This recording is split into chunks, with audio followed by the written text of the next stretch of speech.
அன்பு ஊடக நண்பர்களுக்கு வணக்கம். இன்று தமிழக முதலமைச்சர் அவர்கள் இந்தியாவில் தொகுதிகள் மறுசீரமைப்பு செய்வதாக மத்திய அரசு இன்னும் அறிவிக்காத நிலையில் அவர் தலைமையிலே ஒரு அனைத்து கட்சி கூட்டத்தை நடத்தி 4 மணி நேரம் விவாதம் செய்யப்பட்டது. இந்த கூட்டத்தில் பாட்டாளி மக்கள் கட்சி கலந்து கொண்டு எங்களுடைய கருத்துக்களை அதில் பதிவு செய்தோம். குறிப்பாக இன்னும் மத்திய அரசு கொள்கை முடிவு எடுக்கவில்லை, எந்த அறிவிப்பும் அறிவிக்கவில்லை. ஆனாலும் சமீபத்தில் உள்துறை அமைச்சர் மரியாதைக்குரிய திரு அமித்ஷா அவர்கள் கோவையில்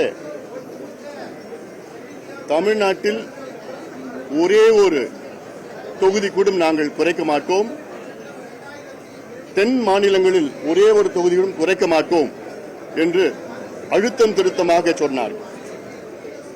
அப்பொழுது வட மாநிலங்களில் எத்தனை தொகுதிகள் அதிகப்படுத்துவார்கள் என்று எல்லாம் சொல்லவில்லை. ஆக இதிலிருந்து என்ன தெரிகிறது என்றால், நிச்சயமாக மத்திய அரசு அவர்களுக்குள் இந்த பிரச்சனையை பேசிக் கொண்டிருக்கின்றார்கள் என்று. இது இன்னும் தெளிவு வரவில்லை. அதனால் இங்கே பாட்டாளி கட்சி கூட்டத்தில் கலந்து கொண்டு பாதிக்கப்படுகின்ற தென் மாநிலங்களில் ஒருங்கிணைந்து நாம் எல்லோரும் ஒன்றாக இணைய வேண்டும் என்று ஒரு கருத்தை வைத்தோம். இந்தியாவில் இதற்கு முன்பு 3 முறை தொகுதி மறுசீரமைப்பு செய்யப்பட்டிருக்கிறது. 52, 63, 73.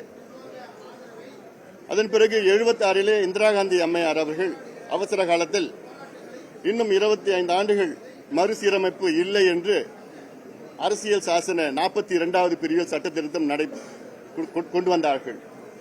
இது 2001 முடிவடைந்து 2002 வாஜ்பாய் முன்னாள் பிரதமர் அவர்கள் இன்னும் இதை மேலும் 25 ஆண்டு காலத்திற்கு நீட்டித்தார்.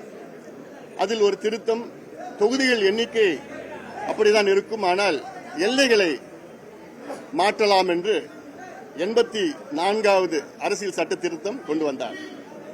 இந்த திருத்தம் உடைய கெடு அடுத்த ஆண்டு 26 முடிவடைகின்ற நிலையில் இருக்கிறது. இதற்கு இடையிலே 21 மக்கள் தொகை கணக்கெடுப்பு நடத்தியிருக்க வேண்டும், ஆனால் இன்னும் நடத்தவில்லை. கொரோனா என்று சொன்ன காரணத்தால் இந்த ஆண்டு கூட நடத்தலாம், நினைத்தால் நடத்தலாம். ஆனால் மத்திய அரசு எதற்காக காத்துக் கொண்டிருக்கிறது என்றால், இந்த 2002 விட்ட கெடு, அதாவது அந்த 25 ஆண்டுகள் அடுத்த ஆண்டு முடிவும், அந்த முடிந்த பிறகு தான் மக்கள் தொகை கணக்கெடுப்பு நடத்த திட்டமிட்டிருக்கிறார்கள் என்று தெளிவாக தெரிகிறது. அந்த கணக்கெடுப்பின்படி எடுத்தால் தமிழ்நாட்டுக்கு மிகப்பெரிய இழப்பு வரும். ஒரு தோராயமாக இந்தியாவில் உடைய மக்கள் தொகை கணக்கெடுப்பு 142 கோடியாக இருந்தால் அதில் கூடுதலாக 753 தொகுதிகள் வரும் மொத்தத்திலே. அதில் தென் மாநிலங்களுக்கு மட்டும் வெறும் 15 தொகுதிகள் தான் வரும். வட மாநிலங்களுக்கு 195 தொகுதிகள் கிடைக்கும். அதிலும் குறிப்பாக உத்தரப்பிரதேசுக்கு 48 தொகுதிகள் கிடைக்கும் கூடுதலாக, பீகாருக்கு 30 தொகுதிகள் கூடுதலாக கிடைக்கும், மகாராஷ்டிராவுக்கு 20 தொகுதிகள் கூடுதலாக கிடைக்கும், தமிழ்நாட்டுக்கு வெறும் 2 தொகுதிகள் தான் கூடுதலாக கிடைக்கும், கேரளாவுக்கு 1 தொகுதி குறையும். ஒட்டுமொத்த தென் மாநிலங்களுக்கு வெறும் 15 தொகுதிகள், வட மாநிலங்களுக்கு 195 தொகுதிகள் கிடைக்கும். 142 கோடி மக்கள் தொகை இருந்தால் இந்த நிலை இருக்கக்கூடாது என்று இங்கு எங்களுடைய கருத்துக்களை முன்வைத்தோம்.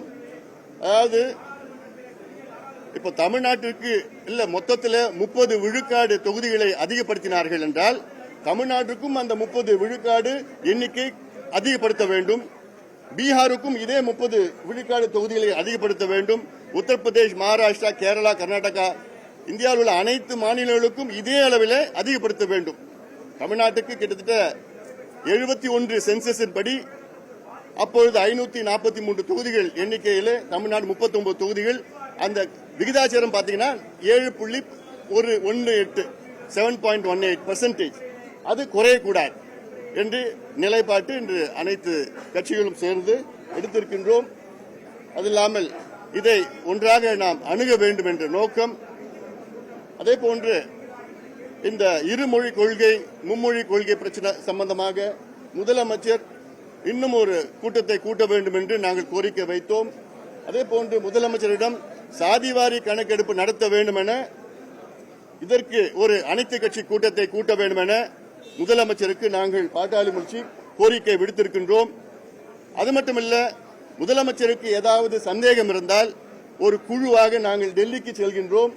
டெல்லியிலே அமைச்சர்களை சந்தித்து சாதிவாரி கணக்கெடுப்பு நடத்த தமிழ்நாட்டிற்கு அதிகாரம் இருக்கிறதா இல்லையா என்று தெளிவுபடுத்துவோம் என்றும் இதையும் நாங்கள் பாட்டாளி மக்கள் சார்பிலே நாங்கள் பேசியிருக்கின்றோம்.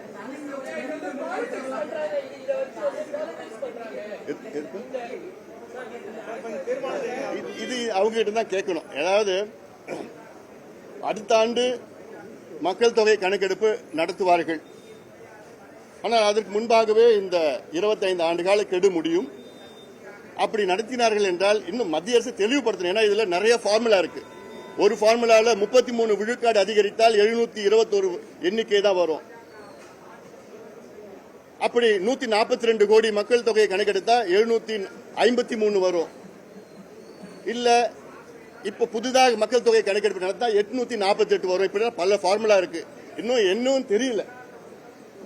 மத்திய அரசு தெளிவுபடுத்தணும். என்ன செய்ய போறாங்கன்னு இன்னும் தெளிவுபடுத்தாம இருக்கிறாங்க. அது தெளிவுபடுத்தணும். தமிழ்நாட்டிற்கு எந்த பாதிப்பும் வரக்கூடாது என்று முன்கூட்டியே இது போன்ற கூட்டத்தை கூட்டு மத்திய அரசுக்கு அழுத்தம் கொடுக்க வேண்டும் என்று எங்களுடைய யோசனை சொன்னோம்.